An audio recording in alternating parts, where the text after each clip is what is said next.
15 আগষ্ট সমাগত আৰু তাৰ সমপৰ্যায়ত অসম আৰক্ষীয়ে বিভিন্ন স্থানত নিয়মীয়া তালাচী অভিযান চলাই আছে আৰু আজি সেই সমপৰ্যায়ত নিয়মীয়া তালাচী অভিযান চলাই থকাৰ অৱস্থাত চাৰিআলিৰ দিশৰ পৰা যোৱা 4জন যুৱকে তৃতীয় অসম আৰক্ষী বাহিনীৰ 4জন যুৱকে চাৰিআলিৰ পৰা গৈ থকাৰ অৱস্থাত তিতাবৰ তিনিআলিত যি আৰক্ষীৰ নিয়মীয়া তালাচী অভিযান চলি আছিল সেই তালাচী অভিযানত তেওঁলোকে বাইকৰ উদণ্ডভাৱে বাইক চলাই গৈছিল যাৰ ফলত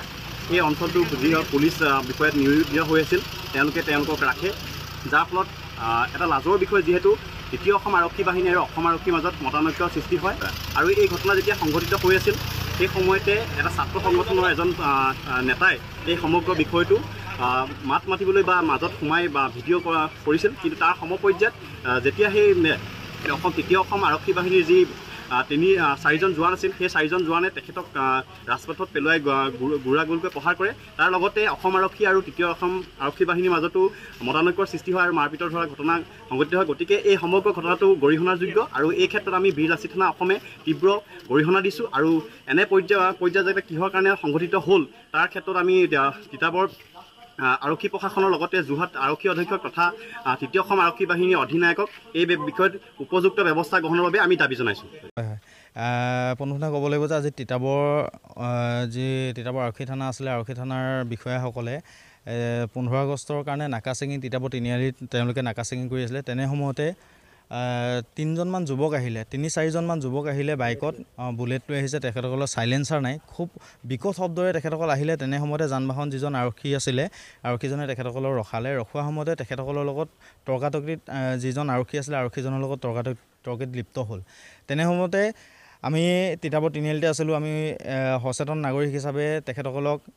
যি আৰক্ষীসকলৰ লগত তৰ্কাতৰ্কিত লিপ্ত হৈছিলে সেই সময়ত আমি বাধা দিবলৈ যাওঁতে তেখেতসকল যি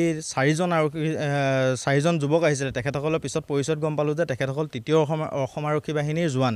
তেখেতসকলে মোৰ ওপৰত শাৰীৰিকভাৱে আক্ৰমণ কৰিলে শাৰীৰিকভাৱে প্ৰহাৰ কৰাৰ লগতে তেখেতসকলে মোক প্ৰাণে মৰাৰ চেষ্টা চলাইছে মানে মোক গচকি ধৰিছে বুকুত 4জনে হেঁচা মাৰি ধৰিছে আৰু গচকি মানে প্ৰাণে মৰাৰ চেষ্টা চলাইছে কাপোৰ ফালি দিছে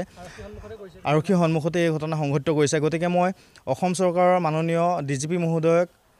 অসম আৰক্ষীৰ যিজন DGP আছে DGP মহোদয়ক মই আহ্বান জনাইছোঁ এনে ঘটনা যাতে পুনৰাবৃত্তি নহওক এই যিকেইজন জোৱানে এনে ঘটনা সংঘটিত কৰিলে তেখেতসকলক কঠোৰৰ পৰা কঠোৰতম শাস্তি প্ৰদান কৰক অসম আৰক্ষী এনেকুৱা পৰ্যায় পাইছেগৈ কিছুমান অসম আৰক্ষী সকলোকে ক'বলৈ নাযাওঁ আমি তাত কৰ্তব্যৰতত কিছুমান যিসকল আৰক্ষী জোৱান আছিলে তেখেতসকলে মোক বচাবলৈ চেষ্টা কৰিছে কিন্তু তেখেতসকলক কোনো কথাই নেমানি এই 4জন জোৱান তৃতীয় অসম আৰক্ষী 4জন জোৱানে কাৰো কথা নুশুনি তেওঁলোকে নিজৰ আৰক্ষীৰ মাজতে বাক বিতণ্ডাত লিপ্ত হৈছে তেখেতসকলে জনসাধাৰণক মাৰিবলৈ উদ্যত হৈ আছে গতিকে তেনেধৰণৰ গুৰু গোসাঁই নমনা আৰক্ষীসকলক খুব সোনকালে প্ৰশাসনে DGP মহোদয়ে কঠোৰৰ পৰা কঠোৰ ব্যৱস্থাৰে নাকি লগাবৰ বাবে আমি আহ্বান জনাইছোঁ।